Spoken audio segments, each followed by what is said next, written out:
Oh, good, Caitlin. You should write again.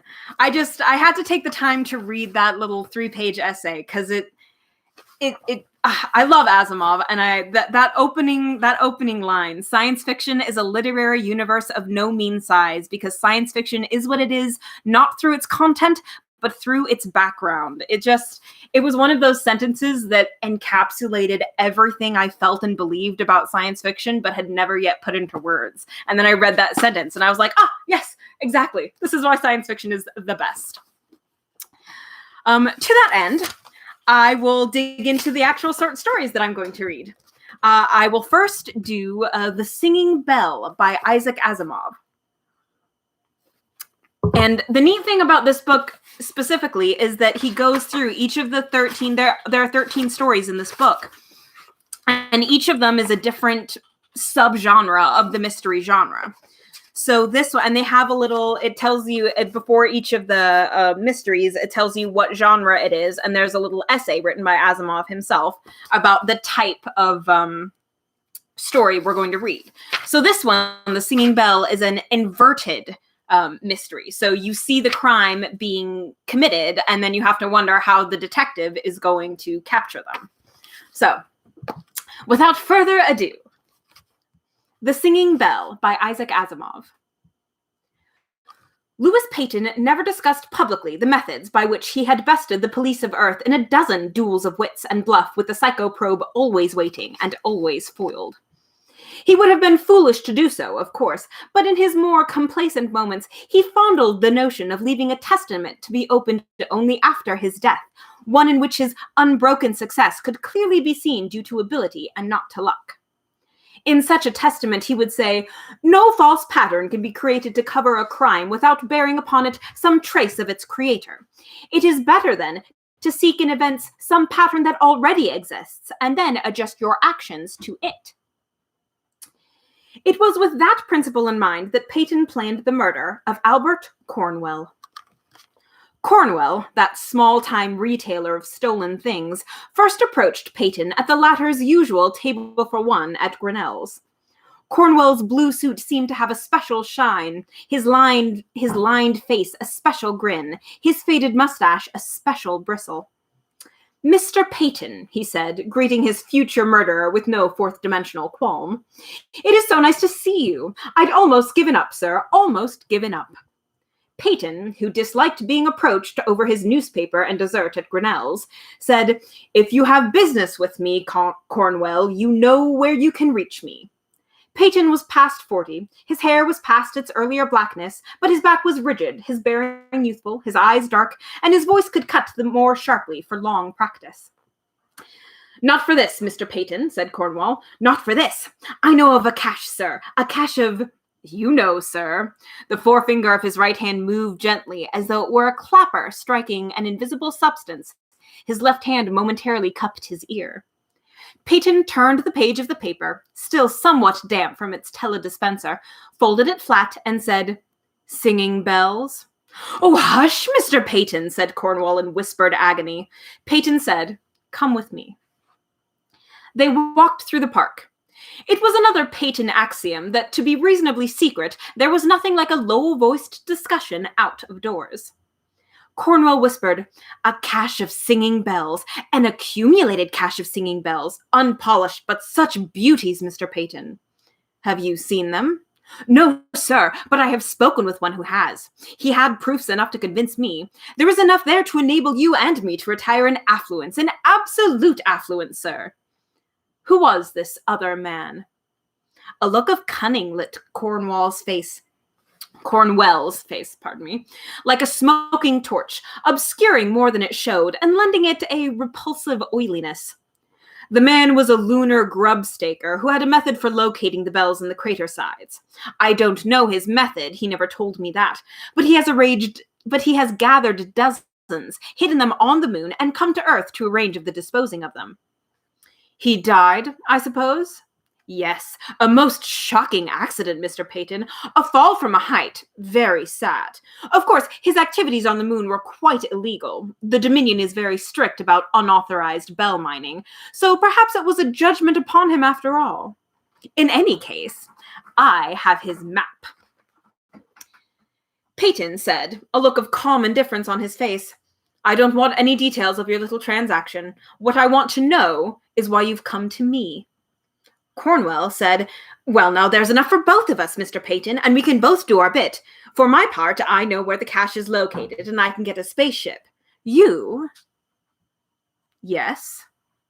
You can pilot a spaceship, and you have such excellent contacts for disposing of the bells. It is a very fair division of labor, Mr. Peyton. Wouldn't you say so now? Peyton considered the pattern of his life, the pattern that already existed, and matters seemed to fit. He said, We'll leave for the moon August the 10th. Cornwell stopped walking and said, Mr. Peyton, it's only April now. Peyton maintained an even gait, and Cornwell had to hurry to catch up. Do you hear me, Mr. Peyton? Peyton said, August the 10th. I will get in touch with you at the proper time, tell you where to bring your ship. Make no attempt to see me personally till then. Goodbye, Cornwell. Cornwell said, 50-50? Quite, said Peyton. Goodbye. Peyton continued his walk alone and considered the pattern of his life again. At the age of 27, he had bought a tract of land in the Rockies on which some past owner had built a house designed as a refuge against the threatened atomic wars of 2 centuries back, ones that had never come to pass. The house remained, however, a monument to a frightened drive for self-sufficiency. It was of steel and concrete in as isolated a spot as could well be found on Earth, set high above sea level and protected on nearly all sides by mountain peaks that reached higher still. It had its self-contained power unit, its water supply fed by mountain streams, its freezers in which 10 sides of beef could hang comfortably, its cellar outfitted like a fortress with an arsenal of weapons designed to stave off hungry, panicked hordes that never came. It had its air conditioning that could scrub and scrub the air until anything but radioactivity, alas for the frailty of humans, could be scrubbed out of it. In that house of survival, Peyton passed the month of August every subsequent year of his perennially bachelor life. He took out the communicators, the television, the newspaper teledispenser. He built a force field fence about his property and left a short-distance signal mechanism to the house from the point where the fence crossed the one trail winding through the mountains. For 1 month each year, he could be thoroughly alone. No one saw him. No one could reach him. In absolute solitude, he could have the only vacation he valued after 11 months of contact with a humanity for which he could only feel a cold contempt. Even the police, and Peyton smiled, knew of his rigid regard for August. He had once jumped bail and risked the psycho probe rather than forego his August. Peyton considered another aphorism for possible inclusion in his testament. There is nothing so conducive to an appearance of innocence as the triumphant lack of an alibi. On July 30, as on July 30 of every year, Louis Peyton took the 9:15 a.m. non-grav Stratojet to New York and arrived in Denver at 12:30 p.m. There he lunched and took the 1:45 p.m. semi-grav bus to Humps Point, from which Sam Liebman took him by ancient ground car, full grav, up the trail to the boundaries of his property. Sam Liebman gravely accepted the $10 tip that he always received, touched his hat as he had done on July 30 for 15 years. On July 31st, as on July 31st of every year, Louis Peyton returned to Humps Point in his non-grav aeroflitter and placed an order through the Humps Point General Store for such supplies as he needed for the coming month. There was nothing unusual about the order. It was virtually the duplicate of previous such orders. McIntyre, manager of the store, checked gravely over the list, put it through to the Central Warehouse Mountain District in Denver, and the whole of it came pushing over the mass transference beam within the hour. Peyton loaded the supplies onto his aeroflitter with McIntyre's help, left his usual $10 tip, and returned to his house. On August 1st at 12:01 a.m., the force field that surrounded his property was set to full power, and Peyton was isolated. And now the pattern changed. Deliberately, he had left himself 8 days. In that time, he slowly and meticulously destroyed just enough of his supplies to account for all of August. He used the dusting chambers which served the house as a garbage disposal unit. They were of an advanced model capable of reducing all matter up to and including metals and silicates to an impalpable and undetectable molecular dust. The excess energy formed in the process was carried away by the mountain stream that ran through his property. It ran 5 degrees warmer than normal for a week. On August 9th, his aeroflitter carried him to a spot in Wyoming where Albert Cornwell and a spaceship waited. The spaceship itself was a weak point, of course, since there were men who had sold it, men who had transported it and helped prepare it for flight. All those men, however, led only as far as Cornwell, and for Cornwell, Peyton thought, with the trace of a smile on his cold lips, would be a dead end. A very dead end. On August 10th, the spaceship, with Peyton at the controls and Cornwell and his map as passenger, left the surface of Earth. Its non-grav field was excellent. At full power, the ship's weight was reduced to less than an ounce. The micropiles fed energy efficiently and noiselessly, and without flame or sound, the ship rose through the atmosphere, shrank to a point, and was gone. It was very unlikely that there would be witnesses to the flight, or that in these weak, piping times of peace there would be a radar watch as in days of yore. In point of fact, there was none. 2 days in space. Now 2 weeks on the moon. Almost instinctively, Peyton had allowed for those 2 weeks from the first. He was under no illusions as to the value of homemade maps by non-cartographers. Useful they might be to the designer himself, who had the help of memory. To a stranger, they could be nothing more than a cryptogram. Cornwell showed Peyton the map for the first time only after takeoff. He smiled obsequiously. After all, sir, this was my only trump. Have you checked this against the lunar charts? I would scarcely know how, Mr. Peyton. I depend on you. Peyton stared at him coldly and returned to the map. The one certain thing upon it was the Tycho crater, the site of the buried Luna city. In one respect at least, astronomy was on their side. Tycho was on the daylight side of the moon at the moment. It meant that the patrol ships were less likely to be out, they themselves less likely to be observed. Peyton brought the ship down in a riskily quick non-grav landing within the safe, cold darkness of the inner shadow of a crater. The sun was past zenith, and the shadow would grow no shorter. Cornwell drew a long face. Dear, Mr. Peyton, we can scarcely go prospecting in the lunar day. The lunar day doesn't last forever, said Peyton shortly. There are about 100 hours of sun left. We can use that time for acclimating ourselves and for working out the map. The answer came quickly, but it was plural. Peyton studied the lunar charts over and over, taking meticulous measurements and trying to find the pattern of craters shown on the homemade scrawl that was the key to what?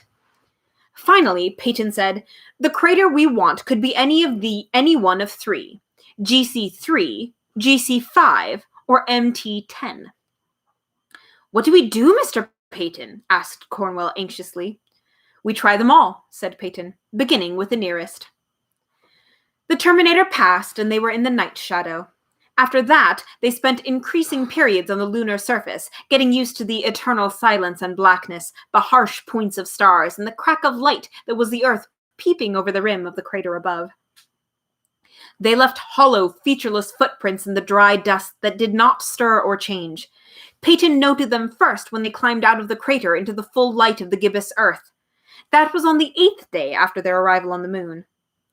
The lunar cold put a limit to how long they could remain outside their ship at any one time. Each day, however, they managed to longer. By the 11th day after their arrival, they had eliminated GC5 as the container of the singing bells. By the 15th day, Peyton's cold spirit had grown warm with desperation. It would have to be GC3. MT10 was too far away. They would not have time to reach it and explore it and still allow for a return to Earth by August 31st. On that same 15th day, however, despair was laid to rest forever when they discovered the bells. They were not beautiful. They were merely irregular masses of gray rock, as large as a double fist, vacuum-filled and feather-light in the moon's gravity. There were 24 of them, and each one, after proper polishing, could be sold for $100,000 at least. Carefully, in double handfuls, they carried the bells to the ship, bedded them in Excelsior, and returned for more. 3 times they made the trip both ways over ground that would have worn them out on Earth, but which, under the moon's Lilliputian gravity, was scarcely a barrier. Cornwell passed the last of the bells up to Peyton, who placed them carefully within the outer lock.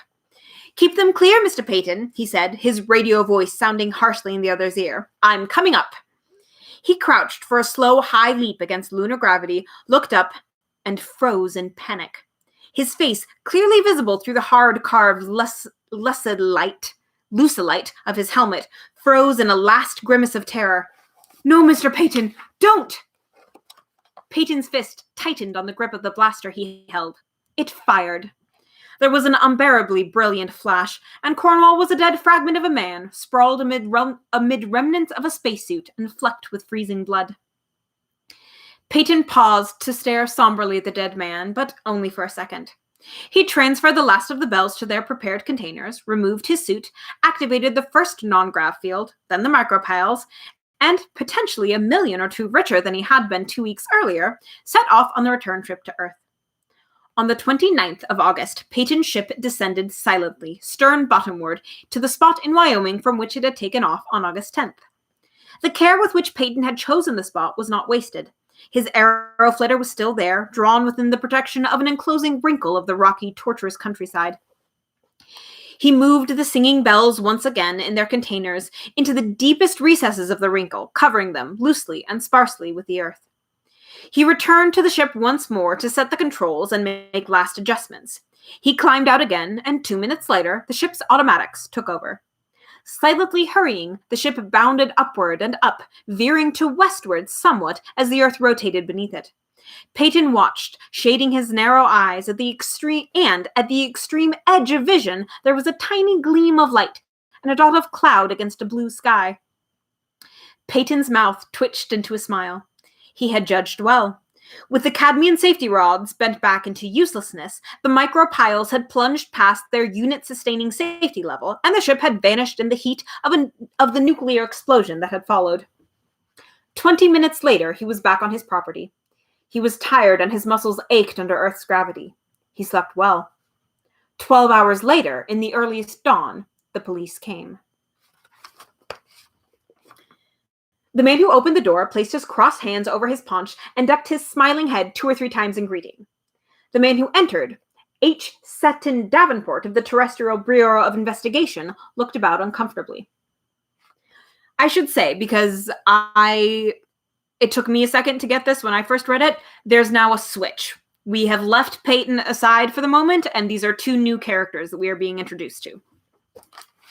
So, the man who opened the door, and then H. Seton Davenport of the Terrestrial Bureau of Investigation. The room H. Seton had entered was large and in semi-darkness, except for the brilliant viewing lamp focused over a combination armchair desk. Rows of book films covered the walls, a suspension of galactic charts occupied one corner of the room, and a galactic lens gleamed softly on a stand in another corner. "You are Dr. Wendell Earth?" asked Davenport, in a tone that suggested he found it hard to believe. Davenport was a stocky man with black hair, a thin and prominent nose, and a star-shaped scar on one cheek, which marked permanently the place where a neuronic whip had once struck him at too close a range. "I am," said Dr. Earth in a thin tenor voice, "and you are Inspector Davenport." The inspector presented his credentials and said, "The university recommended you to me as an extraterrologist." "So you said when you called me half an hour ago," said Earth agreeably. His features were thick, his nose was a snubby button, and over his somewhat protuberant eyes there were thick glasses. "I shall get to the point, Dr. Earth. I presume you have visited the moon." Dr. Earth, who had brought out a bottle of ready liquid and 2 glasses, just a little worse for the dust, from behind the straggling pile of book films, said with sudden briskness, "I have never visited the moon, Inspector. I never intend to. Space travel is foolishness. I don't believe in it." Then in softer tones, "Sit down, sir, sit down. Have a drink." Inspector Davenport did as he was told and said, "But you're an extraterrologist?" "Yes, I'm interested in other worlds, but it doesn't mean I have to go there. Good Lord, I don't have to be a time traveler to qualify as a historian, do I?" He sat down, and a broad smile impressed itself upon his round face once more as he said, "Now, tell me what's on your mind." I have come, said the inspector, frowning, to consult you in a case of murder. Murder? What have I to do with murder? This murder, Dr. Earth, was on the moon. Astonishing! It's more than astonishing. It's unprecedented, Dr. Earth. In the 50 years since the lunar dominion has been established, ships have blown up and spacesuits have sprung leaks. Men have boiled to death on sun side, frozen on dark side, and suffocated on both sides. There have even been deaths by falls, which, considering lunar gravity, is quite a trick. But in all that time, not one man has been killed on the moon as the result of another man's deliberate act of violence. Until now. Dr. Earth said, how was it done? A blaster. The authorities were on the scene within the hour through a fortunate set of circumstances. A patrol ship observed a flash of light against the moon's surface. You know how far a flash of light can be seen against the night side. The pilot notified Luna City and landed. In the process of circling back, he swears that he managed to see by Earthlight what looked like a ship taking off. Upon landing, he discovered a blasted corpse and footprints. The flash of light, said Dr. Earth, you suppose to be the firing blaster. That's certain. The corpse was fresh. Interior portions of the body had not yet frozen. The footprints belonged to two people.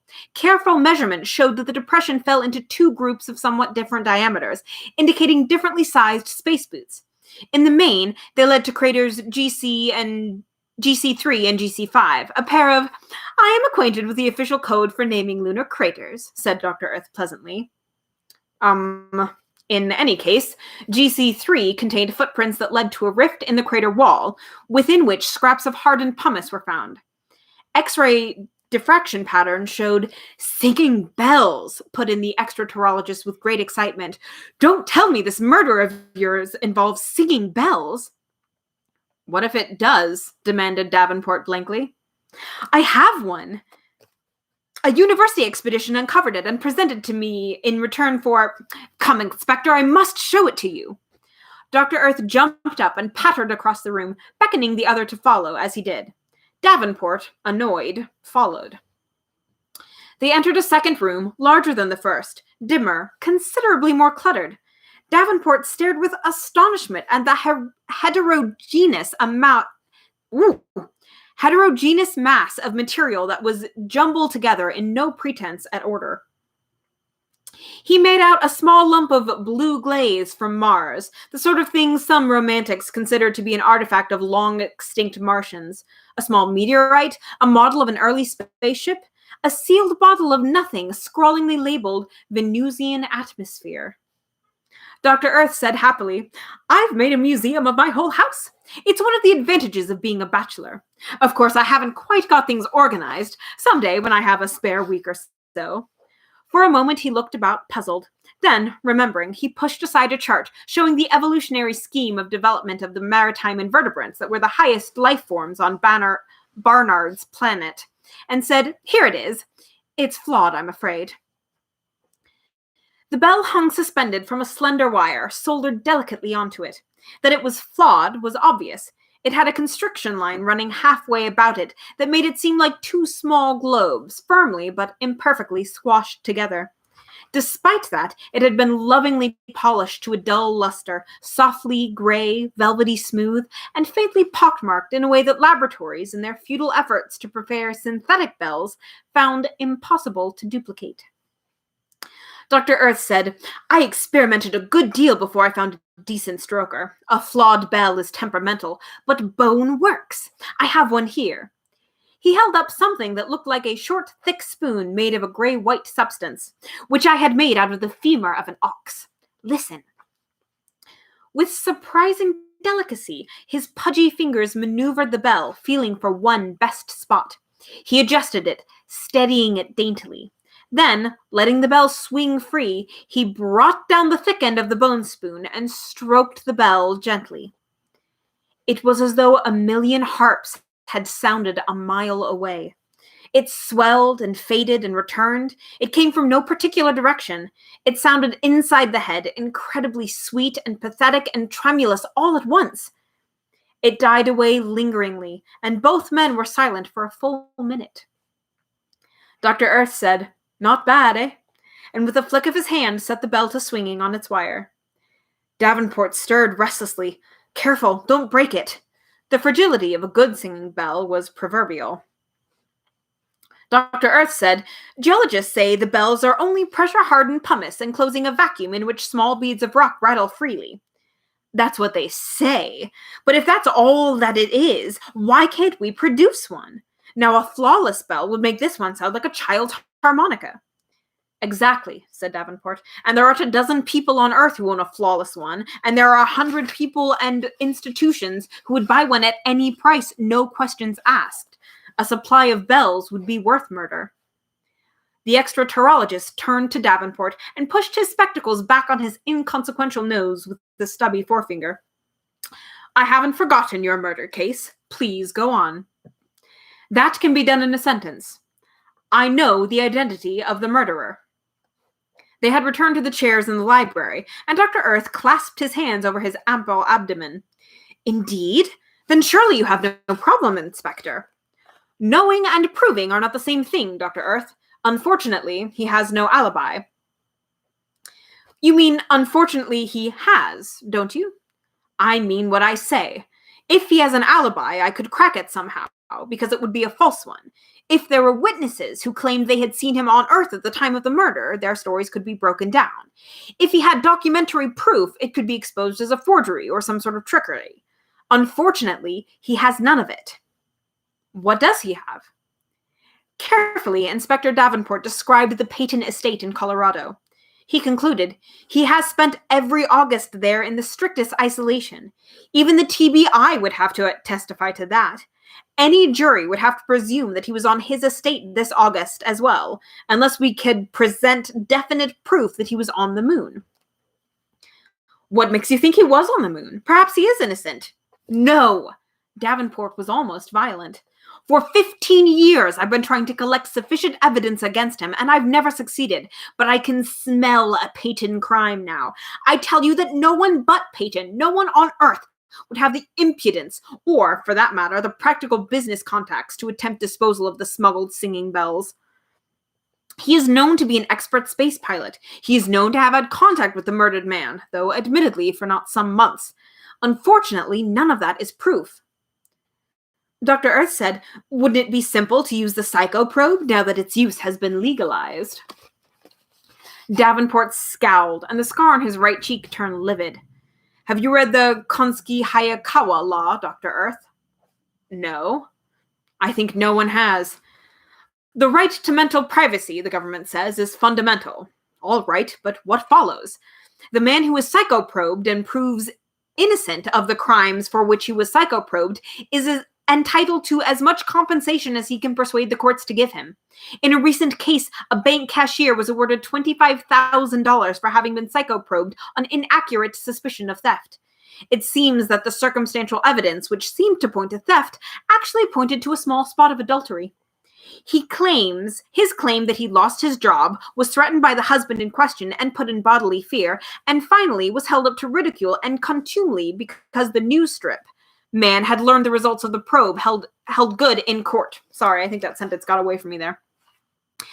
His claim that he lost his job, was threatened by the husband in question and put up in bodily fear, and finally was held up to ridicule and contumely because the news strip man had learned the results of the probe held good in court. I can see the man's point. So can we all. That's the trouble. One more item to remember. Any man who has been psychoprobed once for any reason can never be psychoprobed again for any reason. No man, the law says, shall be placed in mental jeopardy twice in his lifetime. Inconvenient. Exactly. In the 2 years since the psychoprobe has been legitimized, I couldn't count the number of crooks and chiselers who've tried to get themselves psychoprobed for purse snatching so that they could play the racket safely afterward. So you see, the department will not allow Peyton to be psychoprobed until they have firm evidence of his guilt. Not legal evidence, maybe, but evidence that is strong enough to convince my boss. The worst of it, Dr. Earth, is that if we come into court without a psychoprobe record, we can't win. In a case as serious as murder, to not have used the psychoprobe is proof enough to the dumbest juror that the prosecution isn't sure of its ground. Now what do you want of me? proof that he was on the moon sometime in August. It's got to be done quickly. I can't hold him on suspicion much longer. And if news of the murderer gets out, the world press will blow up like an asteroid striking Jupiter's atmosphere. A glamorous crime, you know. First murder on the moon. Exactly when was the murder committed? Asked Earth in a sudden transition to brisk cross-examination. August 27th. And the arrest was made when? Yesterday, August 30th. Then, if Peyton were the murderer, he would have had time to return to Earth. Barely. Just barely. Davenport's lips thinned. If I had been a day sooner, if I had found his place empty.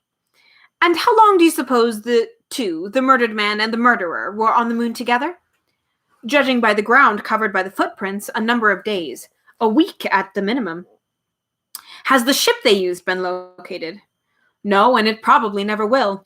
About 10 hours ago, the University of Denver reported a rise in background radioactivity beginning day before yesterday at 6 p.m. and persisting for a number of hours.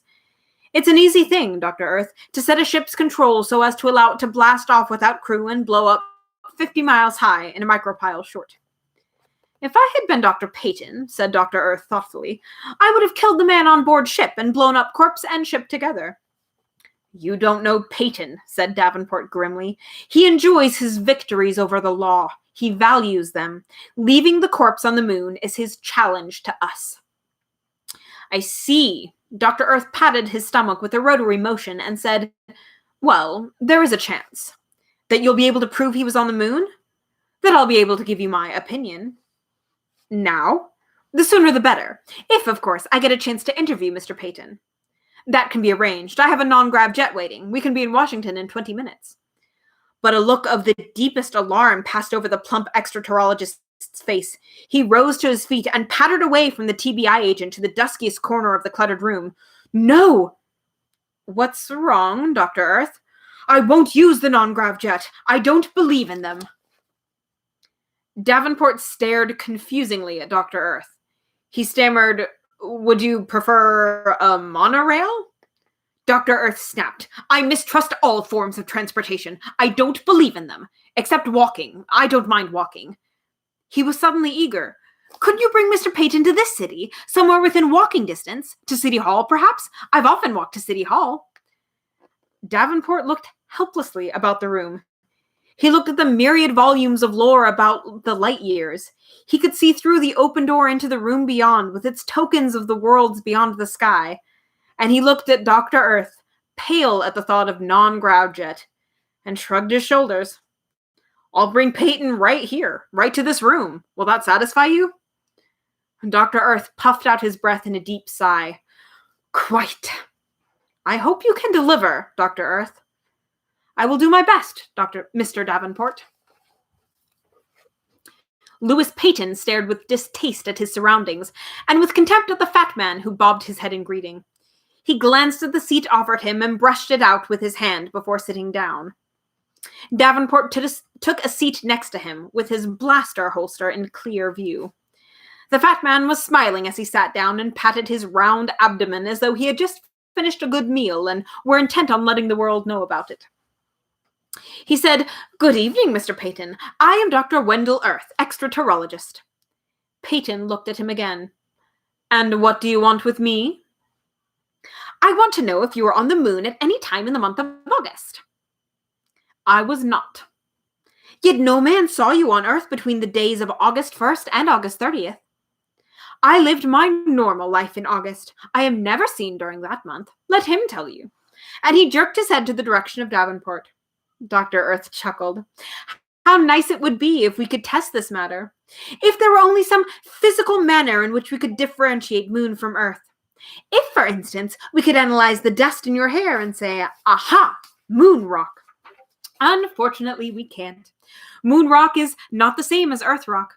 Even if it weren't, there wouldn't be any in your hair unless you stepped onto the lunar surface without a spacesuit, which is unlikely. Peyton remained impassive. Dr. Earth went on, smiling benevolently and lifting a hand to steady the glasses perched precariously on the bulb of his nose. A man traveling in space or on the moon breathes Earth air, eats Earth food. He carries Earth environment next to his skin, whether he's in his ship or in his spacesuit. We are looking for a man who spent 2 days in space going to the moon, at least a week on the moon, and 2 days coming back from the moon. In all that time, he carries Earth next to his skin, which makes it difficult. I'd suggest, said Peyton, that you can make it less difficult by releasing me and looking for the real murderer. It may come to that, said Dr. Earth. Have you ever seen anything like this? His hand pushed its pudgy way to the ground beside his chair and came up with a gray sphere that sent back subdued highlights. Peyton smiled. It looks like a singing bell to me. It is a singing bell. The murder was committed for the sake of singing bells. What do you think of this one? I think it is badly flawed. Ah, but inspect it, said Dr. Earth. And with a quick motion of his hand, he tossed it through 6 feet of air to Peyton. Davenport cried out and half arose from his chair. Peyton brought up his arms with an effort, but so quickly that he managed to catch the bell. Peyton said, You damned fool, don't throw it around that way. You respect singing bells, do you? Too much to break one, that's no crime at least. Peyton stroked the bell gently, then lifted it to his ear and shook it slowly, listening to the soft clicks of the lunoliths, those small pumice particles as they rattled in vacuum. Then, holding the bell up by the length of steel wire still attached to it, he ran a thumbnail over its surface with an expert curving motion. It twanged. The note was very mellow, very flute-like, holding with a slight vibrato that faded lingeringly and conjured up pictures of a summer twilight. For a short moment, all 3 men were lost in the sound. And then Dr. Earth said, Throw it back, Mr. Peyton. Toss it here, and held out his hand in a peremptory gesture. Automatically, Louis Peyton tossed the bell. It traveled its short arc 1/3 of the way to Dr. Earth's waiting hand, curved downward, and shattered with a heartbroken, sighing discord on the floor. Davenport and Peyton stared at the gray slivers with equal wordlessness, and Dr. Earth's calm voice went almost unheard as he said, When the criminal's cache of crude bells is located, I'll ask that a flawless one, properly polished, be given to me as a replacement and fee. A fee? For what? Demanded Davenport irritably. Surely the matter is now obvious.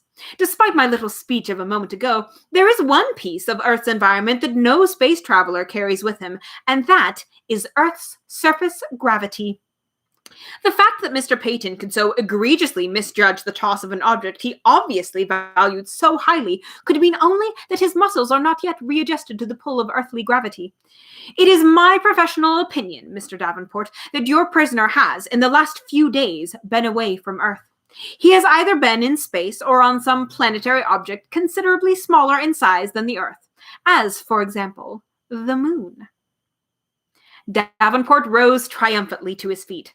Let me have your opinion in writing, he said, hand on blaster, and that will be good enough to get me permission to use the psychroprobe.